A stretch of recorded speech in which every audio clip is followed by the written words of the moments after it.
I'm Nancy Showalter, and you're listening to Spirituality for the Politically Incorrect podcast.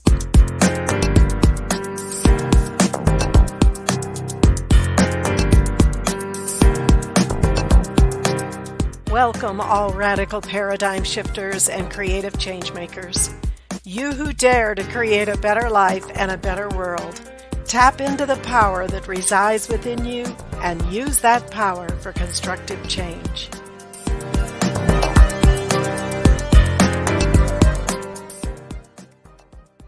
Hello and welcome to today's episode, Your Personal BS. No, I'm not talking about that. I'm talking about your personal belief system. Now that you've examined your past, it's time to take a deeper look at your attitudes and what you're doing in your business and in your life each day right now. Yes, you learned things growing up that no longer serve you, but that was then and this is now. You can choose something different if you do not like how things are going. So, what's your story? We all have our story. Based on our experiences and attitudes, we've created a story that we tell ourselves and other people about who we are. And we have come to believe that story. Pay attention to what you discovered about yourself and your subconscious beliefs in the previous podcast. What is your story in regard to these areas? Do you revolve in your mind and share with people all the challenges of your childhood and or the problems you encounter in life now? Do you declare that this or that always happens to you? And how much do you complain about your hardships in life? How much do you blame your parents, your school, or a church, or your government for your current situation? If you find yourself believing and telling a limiting story about yourself, the only course of action is to change your story. You can make a different choice and graduate out of old patterns. You can think different thoughts and shift your consciousness to an entirely different place. Change your story and watch how your life changes. We've talked about the power of decision. And now I want to talk about one of the amazing discoveries in quantum theory that demonstrates how objects at a subatomic level can dematerialize in one place and then rematerialize in another without moving in a continuous fashion between the 2 points. As I translate this into everyday living, this concept liberates you from the conventional limitations of time and space in order to achieve change. Dramatic shifts in consciousness can happen in what seems like an instant by leaping from one place in consciousness to a very different place of awareness and understanding. I can think of a good example. Consider Mike, who was a chain smoker that simply quit smoking one day with no apparent repercussions. He'd been a chain smoker for years. His family kept telling him that it was not healthy and that he needed to go to a clinic that would help him overcome his addiction. They all knew it would be a challenging ordeal for him to quit, and they wanted him to have all the support he would need. Of course, he ignored their warnings and requests. Then one day, when least expected, he decided to quit smoking. From the day he made the decision 5 years ago until now, he has never picked up a cigarette, nor has he been tormented to do so. He moved from one place, being a chain smoker, to another place, no longer smoking, by simply making the decision.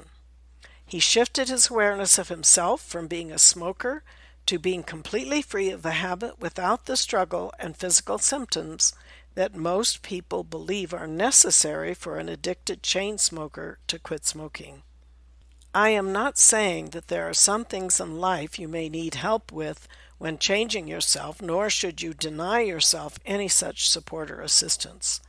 My point with this story is that making a decision can be very powerful, because a decision is very different than setting a goal or hoping something will happen if it all works out. A decision is a firm conviction to the desired result. It is resolve, doing whatever it takes because you have already declared it is so by your decision. This is exactly the kind of resolve you need not only in your business, in your schooling, in your job, but actually in life itself. Once you make the decision and start down that path, life has a way of leading you to those things which are needed to achieve the results. But the key is not to give up until the results are achieved. The question comes up for a number of people. Do you always have a choice? Do you really have unlimited choices in life? Can you choose the thoughts you think and the feelings you feel? Or are you subject to any thought, suggestion, or internal feeling reactions that come up for you at any given time? Of course, you encounter experiences that can cause emotions to come up quite unexpectedly and are certainly not a conscious choice at the moment. However, that is precisely the point at which you make a decision to either go with that emotion or choose another reaction. It is at that point that you attach a meaning to the situation. If you were to take a step back from your thoughts and feelings about a charged situation and simply observe it with no meaning or judgment attached to it, you'll see that in and of itself it has no power. The energy and the meaning you attach to it gives it power. Someone said something that insulted or offended you, but without attaching that meaning to the statement, it really has no power over you. This is sometimes a difficult concept to grasp and master because it's so easy to insist that someone's intention was negative and meant to hurt you. But again, if you don't take it that way, it doesn't have to hurt you. As a dramatic example of how we attach meaning to situations, take the situation of someone who has been on death row and is now being executed for killing a child. The parents of the child might be feeling relief and possibly even gratitude that this person is now paying for the crime, while the mother of the person being executed is grieving for her lost child. And the person being executed may be feeling remorse and feeling he deserves to die, or may not be feeling remorseful at all. But the fact is, he's going to die, and that fact alone has no power, because we are all going to die at some point. But the circumstances and the meaning that we attach to the circumstances is what gives it power over us to feel a certain way. Now you may be thinking that this sure is a cold and harsh way to look at life. So let me explain a little further, because I've had such a dramatic experience in my life. My brother, who was 39 years old at the time, was brutally murdered by his ex-business partner, who was supposedly his best friend. We do not know what happened or why, and we probably never will. Was there shock, pain, grief, and even anger for my family? Absolutely. And those emotions need to be processed and dealt with. There is a grieving process that must not be skipped. If the emotions are not processed and let go of, the one holding on to them is the one suffering, not the killer or the victim. But if you're willing to process those emotions and accept the fact that it happened, there's nothing you can do about it, and hating the killer or continuing to grieve for the rest of your life will not change the fact that he is gone. Then you can let it go and move on with your life without allowing part of your energy to be locked in a painful memory of a past event that you cannot change.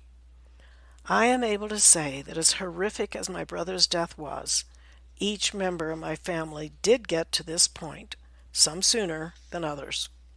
And now we are free to remember and cherish the good times and focus on the bond of love that existed and still exists between us and my brother. This is in lieu of holding on to feelings of anger, revenge, or grief. Consider your own life experiences that you have had that might still be emotionally charged for you, and see if you can step back and take another perspective and look at them with no judgment of whether they were good or bad, but simply as something that happened, and then release them. You can let go of painful memories and injustices. Moving from one place to another in awareness can only happen if you're willing to let go.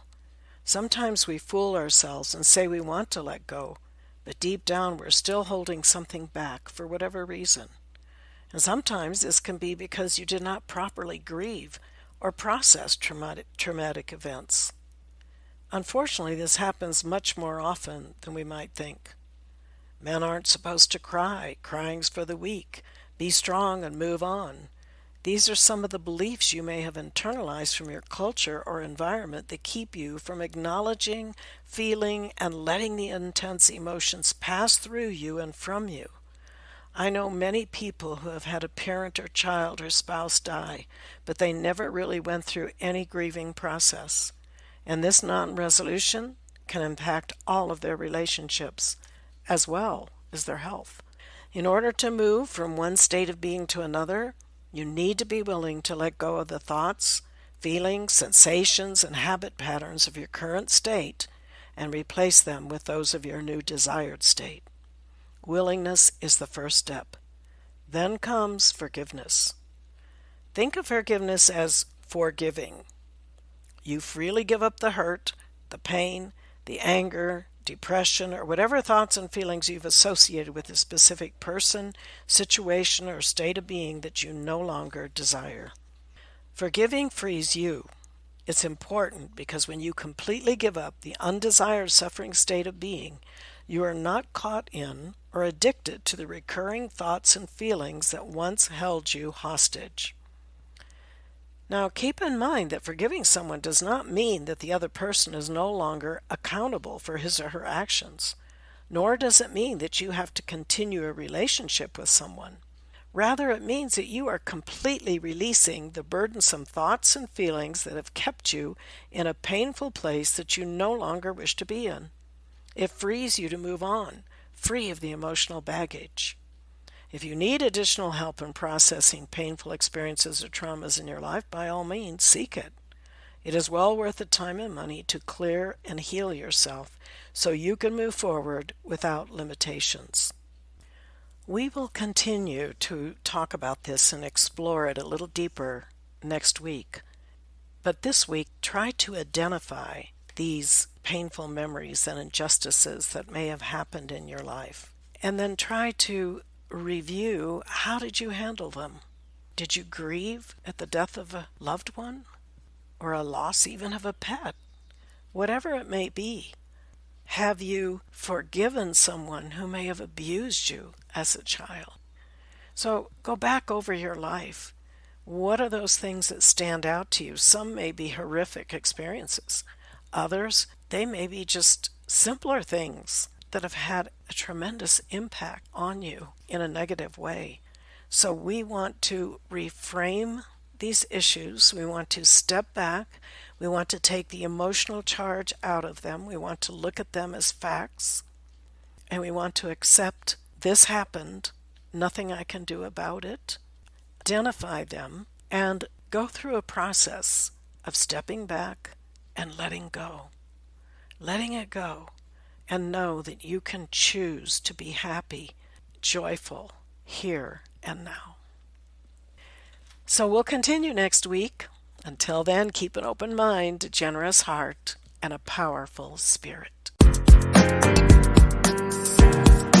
Thank you for being with me today, and if you enjoyed this episode, please subscribe, download, and comment. I'd love to hear from you, and your support is much appreciated. And don't forget to go to theawakeningnow.com for free bonuses and information on my new book, You Were Born to Be a Christ, but You Were Taught You Are a Sinner. Awaken to who you really are. See you next week.